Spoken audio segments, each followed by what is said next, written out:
Jesus Christ! I just broke the thing. The little thing on the end of the pen, like the little. Yep. Oh That no! happens all the time. Oh, that's sad. Okay. You see these? These are the pens I need because they're like metal. Like Yep. I've never broken one of these off yet.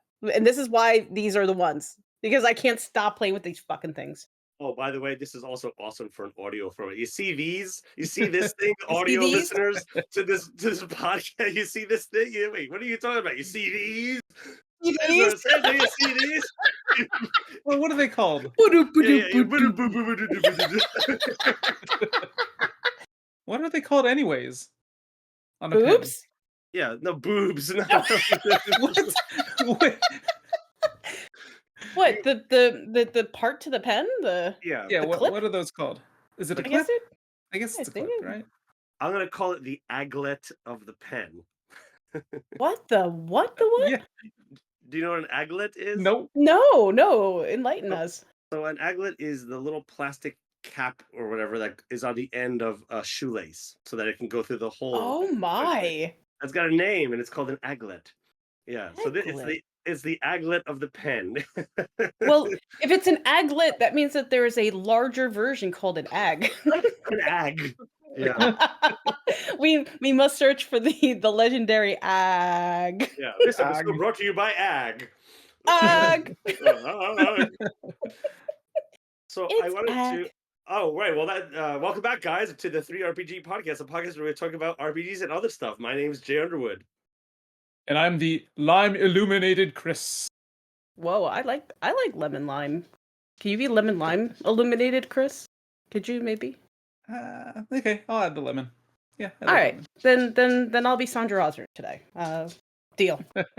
I'm here with a couple of citrus, with some Citrus Hey, pals. Yeah. hey, Yeah.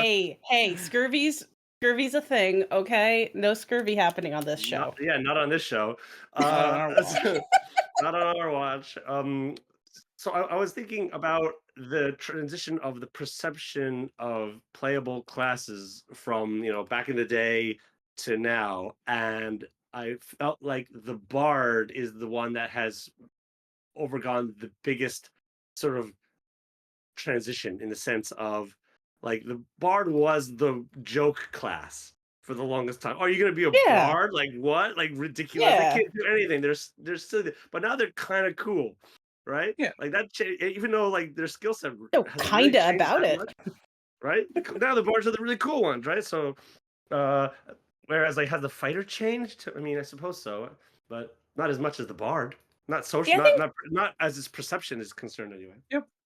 I think that the bard is like the nerd of like our high school era and is now like the big tech kind of. So nerds are cool. Nerds are cool now. Yeah. Yeah. It might also have something to do with like now storytelling is more important to tabletop RPGs as well. Right. Mhm. Rather than just the dungeon delve kind of Right. loot quests type of thing. Yeah, take down the It's like lich and all this kind of stuff. In the tomb of the the endless one, how many people are you going to talk to, right? Where your charisma is going to pop up as something key. Don't Back in the kill old me, days. I'm cute. Puss in Boots. Puss in Boots. You still make the little cute face and just Aw, get no, I can't hurt that. Ah, Yeah. damn. broadsword to the face. Not anymore. Oh, dead. Yeah. Ooh.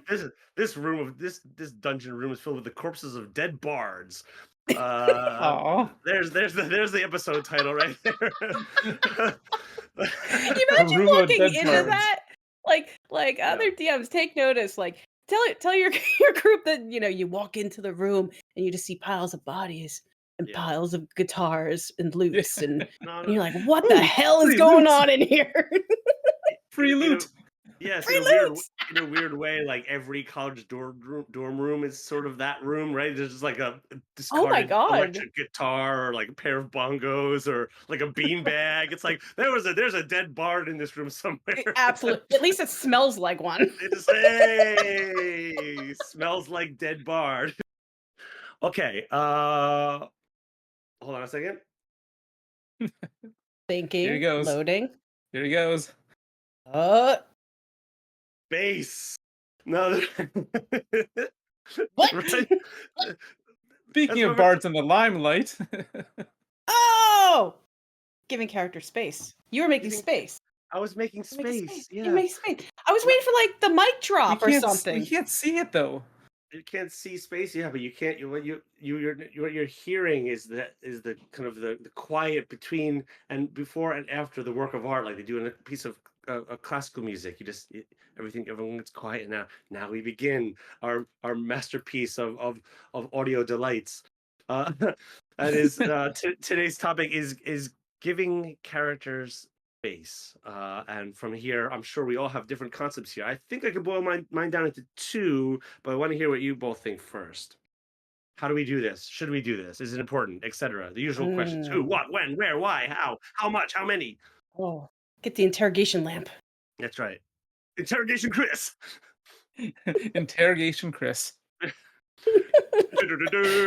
It's mostly about giving characters their own time to shine, right? Well, I in a hope sense, so. that's one way to interpret what it means to give a character space. Yep. How how does one do this? So yeah, like allowing them, well, be done in several fashions. Highlighting their strengths and or weaknesses, right? Everyone loves that one, that one section where someone doesn't know how to do anything, and we can all laugh at them for failing a certain check. Oh, not again. Hey, Where one character just can't win a role all night Just long, and I'm oh trying to. yeah, hey, I'm right. oh, I'm right here, Jay. I'm right here. I hear you. My rolls are up here. Yeah. yeah, but And they're failing. when they finally succeed, though, everybody cheers them on, right? So Hmm. the underdog, right? But like also playing into people's strengths, and then maybe giving them that moment, say in combat or in a social situation or exploration, right? For them to move the story on and kind of like let them have a little bit of space, a little bit of time. The DM often has to maybe quiet down some players, or if the players maybe they know it themselves. So Well, yeah. let me elaborate on what you were just saying before. I think what you're trying to say here is that like the space then that you're giving to the character, let's say they're failing their roles, is almost the you're giving them the space to fail that then leads to an epic moment of success later on, right? That can also be sort of in a way fudged by the DM in order for the moment like they're fighting the massive adult red dragon, whatever it is, and the bard's been failing all the rolls, and then all of a sudden they get that one good, they finally hit it. Well, that might Yep. be the hit that just happens to kill the red dragon, isn't it? Wouldn't that be an amazing moment? Hint, hint, hint. These are Mhm. the moments where fudging can actually give the player that having had the space to fail a moment of heroism that then makes the failed space all the more sort of like lived in a sense. And plus, weaknesses are so much more important than like strengths. Oh, I agree. Yeah, but I Yeah. think all the min maxers are like, no. That's a really important thing though. I want to stay on that for a little bit longer. And also in the mix with this like fudging kind of concept, because it was something I definitely wanted to discuss with you both in this episode. But specifically, um, do you tend to like create or set up moments intentionally for weakness, for balance overall? Like, do you try to take the player down low before giving them that high moment, or do you just wait for it organically to happen? Like, how much manufacturing do you do to give that those lows and highs versus just capitalizing on their roles? Looking back on almost 30 years of gameplay, I think it's sort of a little bit from column A and a little bit from column B. I think I never would want to just throw everything at the players unexpectedly, sort of like the old 70s booklets where you just kind of open the wrong door and oh, that's TPK right there. But if you appropriately kind of set it up and the players and then by extension the characters know that they're walking into a kind of a potentially dangerous and TPK room, then it works, right? So Okay. but this also kind of it has to build in like characters' expectation of the setting, and like, is it a horror game? Well, then everything should possibly kill them and all that kind of stuff. So there's a lot of that involved. But if you're saying like just your kind of traditional Lord of the Rings fantasy stuff, yeah, I mean, setting up moments that allow players not only to show their strengths but kind of like point towards their weaknesses is kind of essential. I think that is help. It's like these are motivating factors for them to kind of live in that space, and hopefully a good player will play it out. And if they're scared of something, they actually act scared of that thing, right? Absolutely. How about you, Chris? In terms of building things, half of it is on the whiteboard and half of it is in the spur of the moment, right? In terms of like, I will purposely plan things that that I know certain characters will fail at, right? I will put that one barbarian with like -2 charisma in a situation where he has to, you know, right? It all depends on how it works out, though. So I will kind of plan these things, but you never know how things are going to, turn out in the end. And half of it is there planned, half of it is not. So, and the dice can be pretty mean sometimes. So, you never know. But also, I do sometimes fudge like something, like some stats or some like especially HP, that kind of stuff. Depending on the situation, to give characters that moment to let that bard that hasn't hit anything with his dagger to maybe make a killing blow to a creature or something like that. So Well, the ideal exploration encounter, combat encounter, or social encounter is one that has sort of enough little buttons and levers that all of the players' different unique skills can sort of be on display. Like, so you've got the the escape room where the giant portcullis needs to be lifted by the strength character, whereas the box that has the treasure in it that needs to be extracted has to be opened by the intelligent character, while the combat melee Yep. character is holding off all the mooks. And then all those three things happening kind of in tandem with each other then makes everyone kind of like feel like, yeah, like we did that as a team, rather than like, oh, I did that thing, I took my part in it. But then you could also yeah, do that in a social yep, way, like designing encounters around that, and knowing what your players in the group tend to like to do and do, and then and kind of doing that. And or maybe, I mean, they don't always bite, but yeah. I hear you. so Sandra, as a player, what would you say that you enjoy more, like when your character fails or succeeds? Where do you feel, which one do you feel gives you more space to explore your character?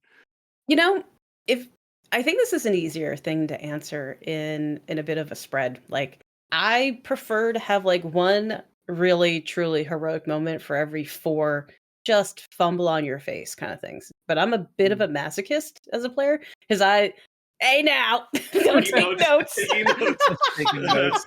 Sweet. I mean, I think my rolls lately have been more like 5-1, 6-1. So you're fine.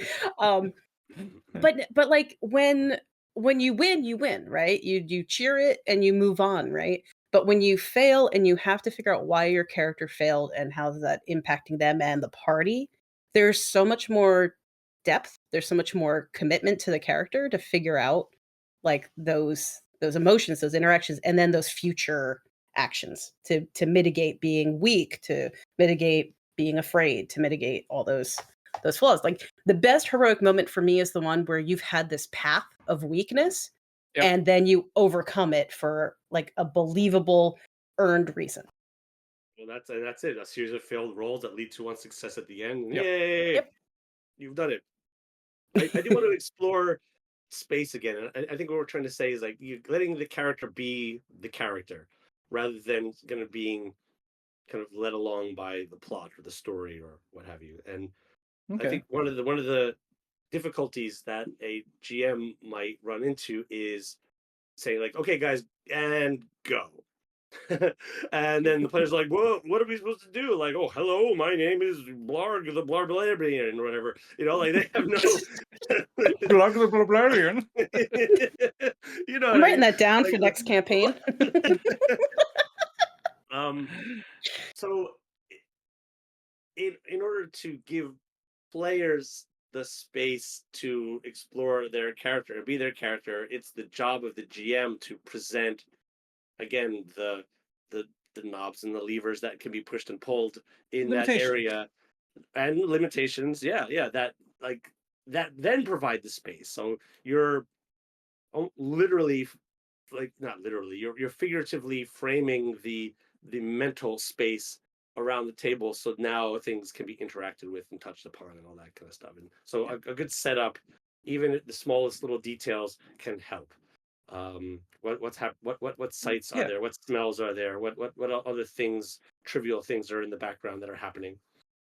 Like by giving them like tangible, well, no, maybe not entirely tangible, but by giving them limitations and something to stand on, it allows them to explore. Because one of the worst things in the world is like a blank piece of paper, right? Because there are endless limitations, right? You could True. use it to draw anything, but then when someone tells you, okay, now draw a panda, well, then now you can start expressing, well, How panda you want is to draw that panda. Yeah, exactly. Yeah, so too many options is bad. Limiting yep, the options does end up becoming more, people get more creative within that zone for sure. exactly. Yeah, sandboxing is hard. I mean, even people who make a living off of creative pursuits, it's hard to just have that blank page. So yeah, I really couldn't agree with you more. It's just if you're dropped in the middle of somewhere and they're like, okay, now what? Like new city, now what? It's like, Yeah, I'm gonna exactly go get right. a drink or something. Yeah. So you tend to also like hit the same actions, and you don't want that either. Yep. Give a few little details of the of the city that can be, yeah, the little threads that they can know. And also it's important for the GM to say, okay, now we move on. That's all you that's, you found everything here. And how you can do that by, like, changing the music subtly, or by, making a line or two that you say, it's like, you found the more important clue, and then Yeah, that just becomes a outright trigger outright say to it. moving on. Yeah. You are done in this room. You This are room done is here. clean. Done. You Yeah, get yeah. out. Yeah. You're done. We're closed. These pipes are Are clean. clean. That's an obscure reference. Yeah. Wow.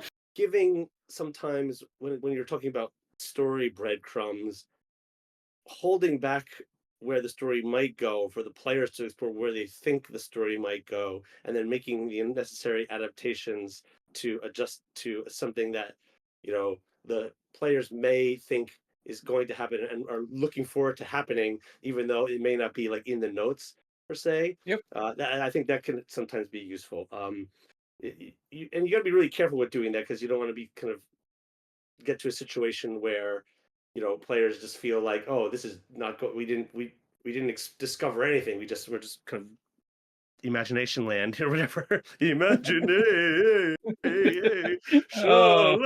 land of imagination. Whoa. Oh my God. Wow. Wow. I haven't thought about that episode in a long time. Yeah. But you know what I mean. So it's like giving again space for the collaborative storytelling elements to Yep. emerge. There we go. No, that I totally agree with that. Don't be too stiff with your notes. Be a little bit more flexible. Be So flexible. this does raise another thing that I had knocking around with this topic. Uh, a common thing for new DMs that I've heard, like players who are like, I'm going to DM my first session, and they have all that nervous energy and the tension. Uh, a lot of times it's the improvisation requirement that they feel like they've played at tables where things are so malleable and movable, they can go in any direction, and their DM has can react in real time. Do you have any kind of like thoughts or suggestions on how to, like, if the character isn't maybe going towards that moment you were expecting and they just do a 180, how easy is it to like retool on the fly, or do you have any like suggestions on how to be a bit quicker on that? Have an NPC. Have an NPC with the party always. Ooh. And It's a spy. the NPC is the GM spy who can help to put things back on course easily enough. That's Oh, that's that's one tried and true. brilliant. The way to start a campaign or like a con game or something like that is to actually have like maybe a written out, rather than improvised opening paragraph, that you can just Hmm. read or have Mm. memorized, that kind of just really has been like kind of thought over and edited, and then it gives the essentials and really gets them off and running quickly, rather than in the moment kind of panicking and wondering, oh, how am I going to start this whole thing? You guys are in the tavern, talk to each other. Boring. Like have something that jumps them in, and then Yep. and then they're off. Right from Yep. right from the get go. Right. It's Yeah, you wanna rope them in. that's right.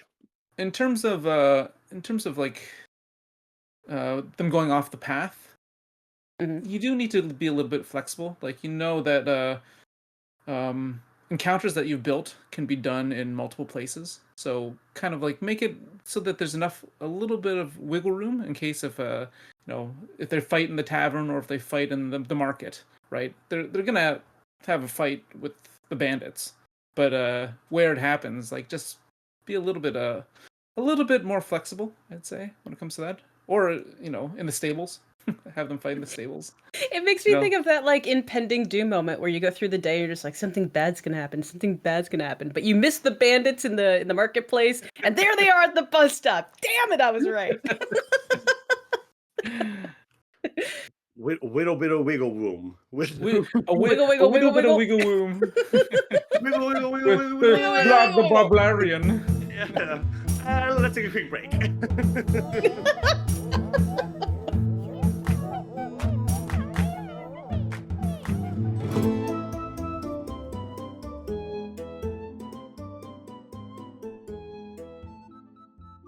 All right, and now for another edition of 3RPG Quick Fixes. And on this one, I want to talk about, or the problem is, a character who is upset because their character dies. What do you do? Talk to the player. You talk to the player and you come up with a you want to see where they want to go with it. You don't want one blanket answer for everyone. Hand the question back to them. If they could do anything, I know their character's dead, but in this world, whatever the rules are, what's their ideal? And see what you can come up with. Over them a character that's a family member or a revengeful character that's doing it because of the death of the character.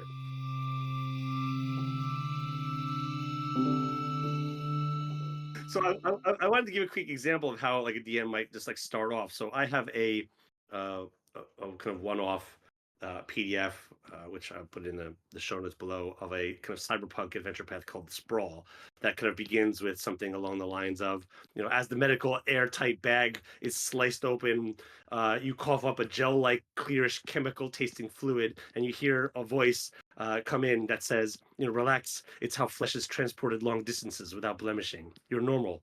Well, on the outside at least.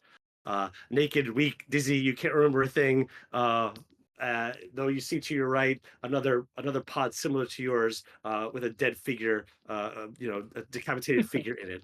And then right from there, you've already set up enough little touchable things. The character hasn't even set up who they are, what they are, but that's all sort of been established. And as they come up, you begin to sort of slowly but surely give this information to them.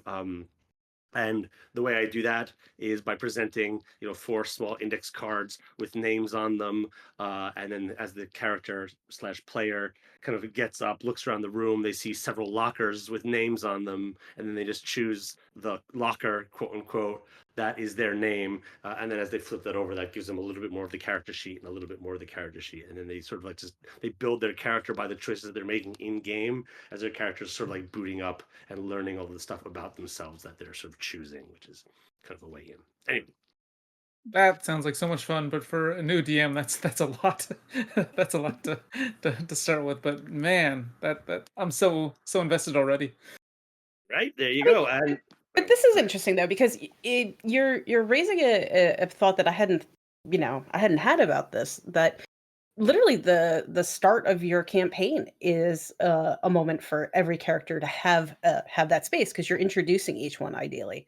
Um, and I know the one off that Jay is talking about, and that like we had run that, so I still distinctly remember every player at the table, like their characters in this, and like I almost want to like have you guys think to how many one-offs have you played where you actually remember what all the players looked like, did, you know, it's for some reason, like one-offs can just kind of fade into the back of the memory, but that one in particular, and I think it was because of how everybody rolled out one at a time, because each pod opened, they did their thing, and then like that almost defined that character for the rest of the night. So it's just another place to have these character moments right from the start and get you going in the right like headspace. Well, I do want to add to this by saying that it's I what I don't like is that how all the characters introduce themselves while sitting around the kind of Yeah. the Red Dragon Oh, Inn tavern. 100%. This is a way to sort of like streamline that process and kind of make character creation quick and get everyone who may be having have busy lives and busy schedules, and you want to sit down, you want to play a game, and you don't need to teach a whole new rule set. You just start off with this, and you drip the rules slowly but surely. It's part of like what's called like the quote unquote the teach. For a board game, sitting down and not having to teach every rule because by the end your Mhm. eyes are glazed over and you don't know what's going on. Yes. Um, so in a way, you're providing space for players to play their characters by not overwhelming them with a rule set right from the start. With this character sheet that's just like cluttered with numbers, and I mean that's really exciting and fun, but sometimes that can be overwhelming. And so in this way, if you want to play the game that players are playing characters in depth, theater nerd style, then perhaps finding a kind of elegant gestalt system that helps you lead into that might be the better option. All right, what other ideas do we have here? Well, one thing that you've done actually a couple times that in games that we've played together, you've done something about like breaking the initiative. Mhm. I think you've also mentioned Hmm. it on the podcast as well before, Jay. But you do like to break the initiative sometimes. Could you Uh, go any are, further with that? are you talking about how like rather than follow turn by turn, then I'll sort of do little micro scenes within the initiative where it's like go back and forth like Indeed, that kind of thing? Yeah, indeed. yeah, I really like doing that as well because it sometimes it is underwhelming when you get to do one thing or then you miss. And it's like, oh well, I kind of wanted to be like a swashbuckler, and I wanted to have Yeah, this sort of like sword fight on the main mast, and go back and forth for a little while all this is going on. But you really can't do that if you're table of six people and you're waiting for your 3 seconds to come around, and then Yes. and so yeah, sometimes just kind of doing a little back and forth. I mean, that could tend to break systems without a fair degree of fudging, but it could also give characters that again that space to kind of show off all the cool little dexterity acrobatics moves that they could do without like if they without got having their to one wait turn 30 per minutes initiative. before it. Yeah, yeah. Or having to make their turn so optimal every turn, that like they can't kind of have fun with like trying things out or trying more social things or trying to like throw an intimidation roll in the middle of combat. So being loose with initiative in that way is, yeah, I love that. Yeah, and every time that we've done it, it's been a resounding success. So something that people can put in their kits. Yeah, definitely. Yeah, I yeah. would say as a player with that, it kind of takes some pressure off as well. Because if you're sitting there waiting for your turn to come back around, you're like, maybe I should do this, maybe this, maybe this, maybe this. And you actually start almost losing track of the rest of the combat while you're trying to work up the best solution, right? But if it's just like, now what do you do? Now what do you do? It feels a lot more realistic and I feel a lot more engaged with the rest of the gameplay. That being said, you got to really know your character, though. Yes, yes, yes. This is true. Um, yeah, doing this kind of thing can really play havoc with like the combat economy of certain systems. So unless you're really loosey goosey with it, like I am, then I would definitely proceed with caution. I know there are certain systems, like Robin Law's Feng Shui system, that has a kind of unique initiative mechanic, where you sort of like every certain actions require certain many points that you could spend, and like you kind of keep spending these points to do multiple actions, which then just that puts you down lower into the initiative before you get back. If someone else is being a little bit more sort of thrifty with their action points, then their turns might recycle faster than yours. But if you want to do 3 actions in a Oh, turn, interesting. you're spending a lot of points. But then that requires kind of keeping track of like where Yeah, you are along this sounds sort of like a numbered. lot of like for It's one-on-one that seems okay, but then if you're trying to do that for a whole group, it's not so difficult because what you set up on the table is like a number tracker where you place tokens rather than like on a number, and then whenever players take a certain action, then they move back that amount of number. And then whenever they kind of shuffle off the track, then you kind of re-roll initiative, and everyone gets placed back on it again, and like you keep kind of like going down this river of turns, and it's one solution to the initiative problem, as it were. In a weird way, there's a loot system in gaming that feels the same way. That the more often that you decide to take a piece of loot, the bottom of the you go to the bottom of the list so that other people have that chance, right? So I wonder if it wasn't like built on that kind of concept of, I think it's Suicide Kings. Catch up mechanics.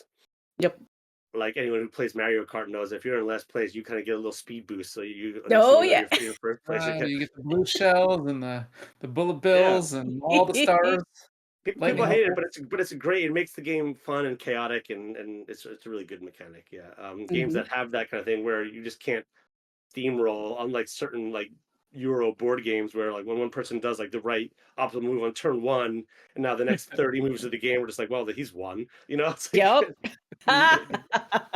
the board game Mage Knight is notorious for this, which I can't stand. Some people love it, but like I've played with a friend of mine who's great at it, and he does the one turn, and then I'm like, oh, like why am I playing this thing?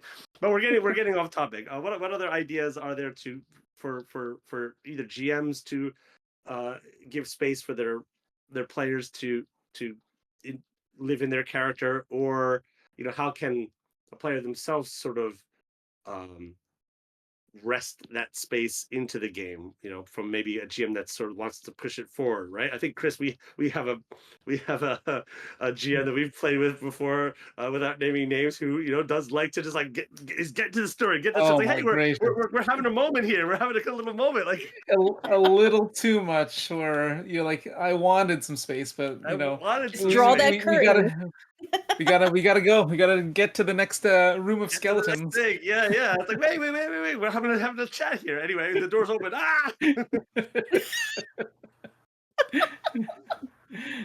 We shall speak no names. Yeah. We love you if you're listening. Certainly there are some DMs that are like that. Yeah. I mean, this does lead me to a question that I had for you guys is duration. Like, do you feel like there's like an ideal duration for these kind of elements that, like, assuming the ones that you've created, not the ones that pop up organically? I've been in sessions where one player pretty much like had the whole session as their story, and then somebody else had a whole session. Now everybody's part of it, right? But you could tell the focus is very much on that person. And I think if it's done well, it feels great, right? But I'm curious, like, what's the kind of balance? Do you try to have like one specific character moment per session, or do you try to spread them out a lot more? Like, how do you strike that really perfect balance where people don't just kind of fall off attention span wise? Okay. It's sort of like being a teacher. It's making sure calling on certain students, or having to keep everyone engaged at the table, or in the classroom, and that know is your players. Art. Know your players. Yeah, for sure.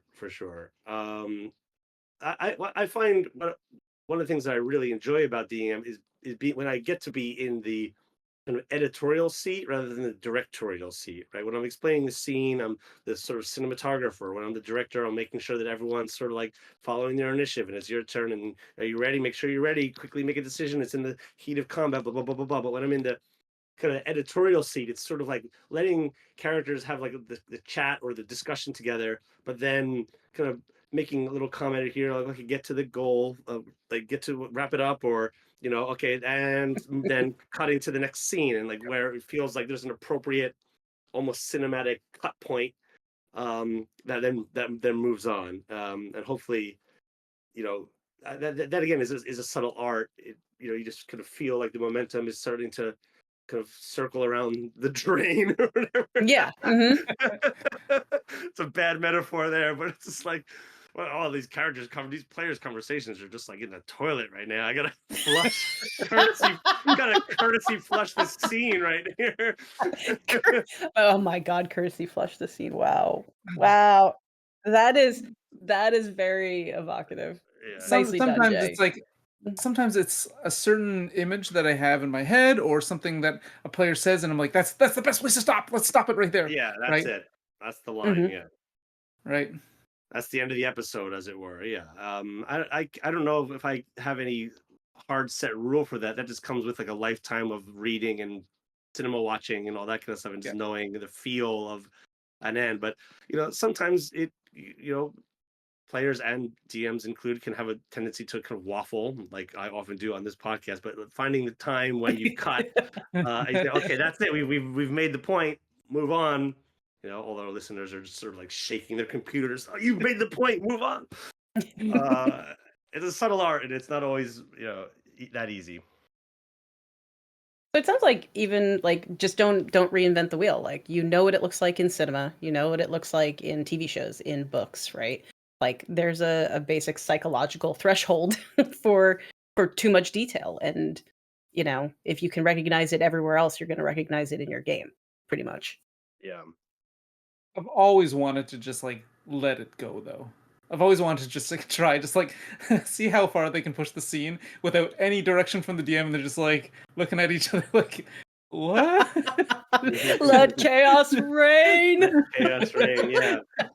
Well, DM? yeah, it's the argument for how much space is too much space. Or I think there are even scenes on like Whose Line Is It Anyway, where they just like they won't ring the bell and they're just like let it go, just stretch it out, and then you're Oh, kind it's so painful. you're forced to be a little bit more creative, and that is kind of fun.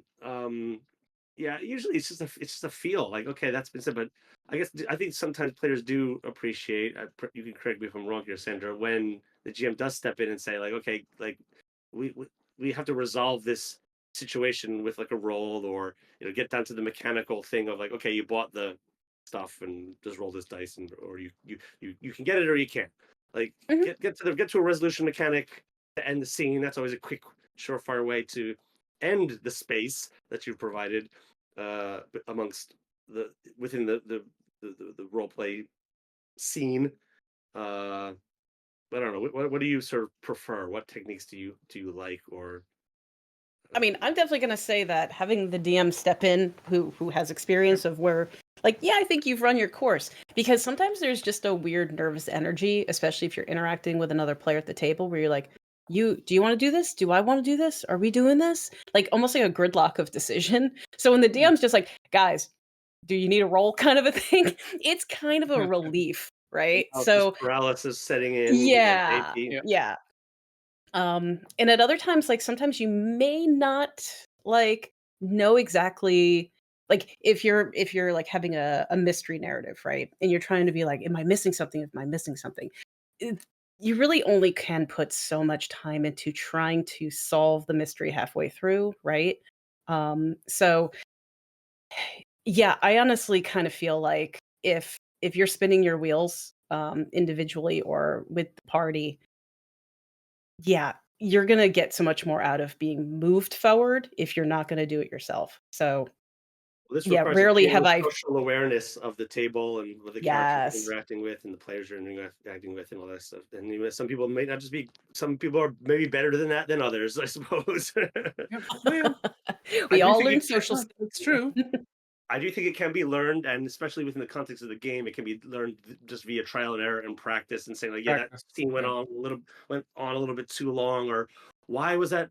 Why did that go nowhere? Well, because there was no need, or there wasn't a goal kind of set up, or a motivation Yeah. set up, or something like that. The last session that we played, Sandra, I wanted to take the time after the session to just like have a little post-session thoughts discussion, because right now the story is rather convoluted and there's multiple threads of stories that are all like interacting with each other but not necessarily along the same kind of trajectory, and they're Mhm. sort of bumping, and there's some confusion and like a good mystery as to like which one's what's the red herring, what's the main story point, what's that, blah blah blah. And just kind of making sure that everything has been clear on a player level, so that the next time we all get back to the proverbial table, as it were, there is now space for them to act as their characters in the know, Yep. or whatever they know or they don't know effectively, right? Because they, as Mhm. players, now know what's sort of like what's happening, or where are we here in the narrative here? Are we building to the climactic moment? Are we sort of, is this sort of like denouement point or whatever? Yeah, Mhm. denouement. Yeah. Denouement. I think it could be like hard to give up secrets, right? When you're developing stories and you're trying Give to, up secrets. Give yeah, up the yeah. Yep. secrets. Well, There's I mean, always I meet a more, lot of right? Mm. dude. So like, I've met so many writers who go, but I've only got like three secrets here, right? And I can't just dole them out. It's like use them, use them. You'll come up with more. Write yourself into a corner. You'll come up with better things, right? And I feel like the same thing is here. So when we had our little post session discussion, I was really thankful because there were a lot of things where I thought the threads were leading together, other things that I didn't see. And now it's like, okay, no, okay, this is what we do now. This is where we are. And it wasn't just a, oh, you haven't figured it out yet. Well, good luck next week. It's kind of like, no, now we can get deeper into this Yeah. mystery, right? Because there's more mystery to be had. It's not just the one secret, right? So I hugely appreciated that. Yeah, it's like the opposite of killing your darlings. It's like letting your darlings go run free in the fields, as it were. And then, because like the secrets that you're holding on to are not as good as you think, and the ones that Not you at come up all. with afterwards are going to be better anyway.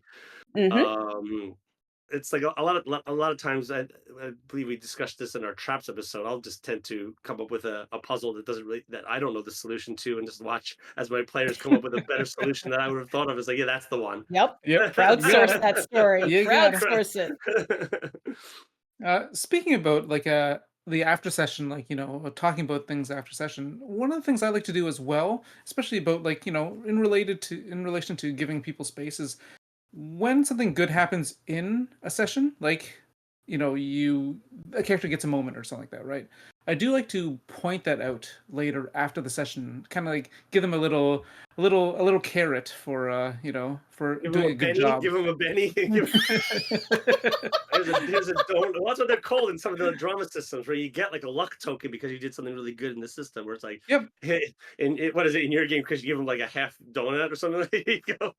A licked No, marshmallow. Marsh. Straight from my mouth to you, player. Oh Jesus! Enough with the marshmallows. Gross. So slimy.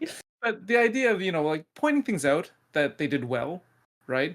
And maybe that just reinforces like those sort of kind of like Pavlovian Yeah. conditioning I in want some more of ways. that. I want more of that in the Mhm. game. Yeah, Exactly keep right. doing that thing. And I don't like that. Yeah. they don't have to be licked marshmallows. It could just be a compliment about, oh, that scene where you talk to the older man about your I don't know, grandparents, right? I mean, it doesn't have to be a licked marshmallow, but can it be?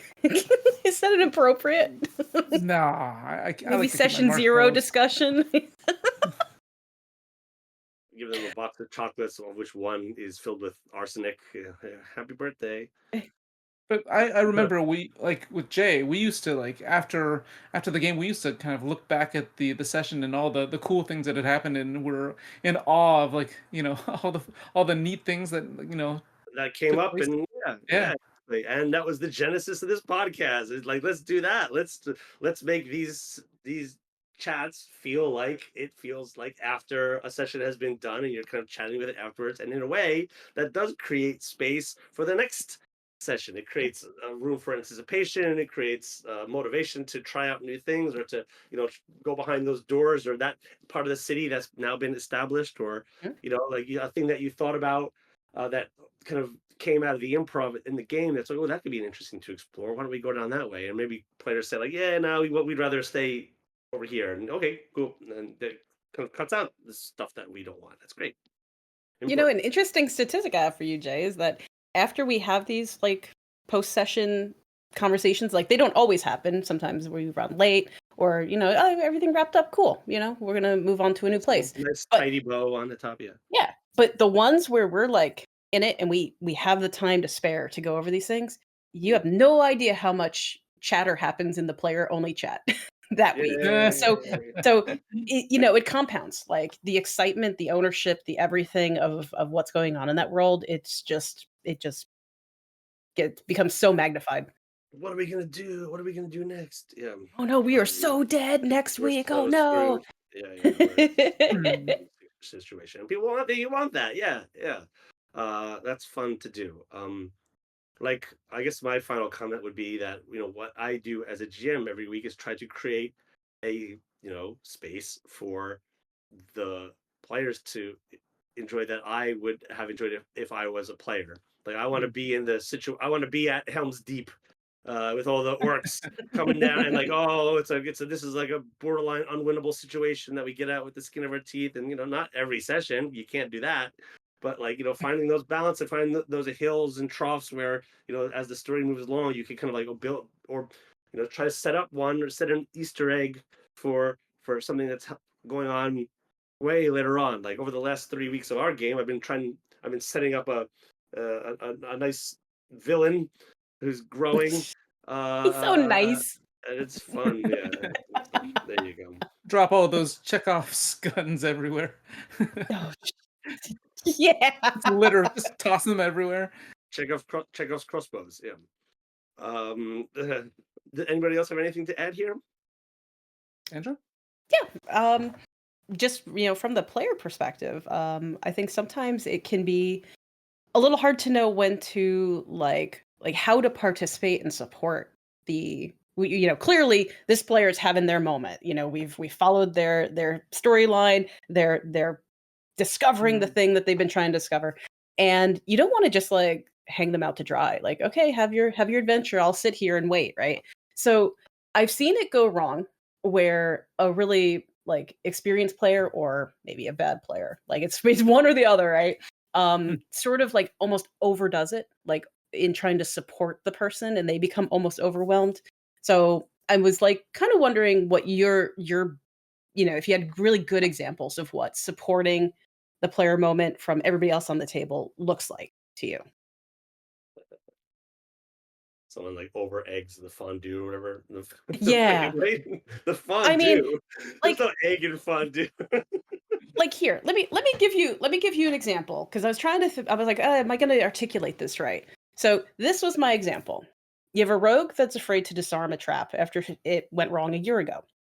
It got a friend killed. Now, you want her to move past that phobia. She messed up. Somebody died. But she's your rogue. She's supposed to be doing a job for you, right?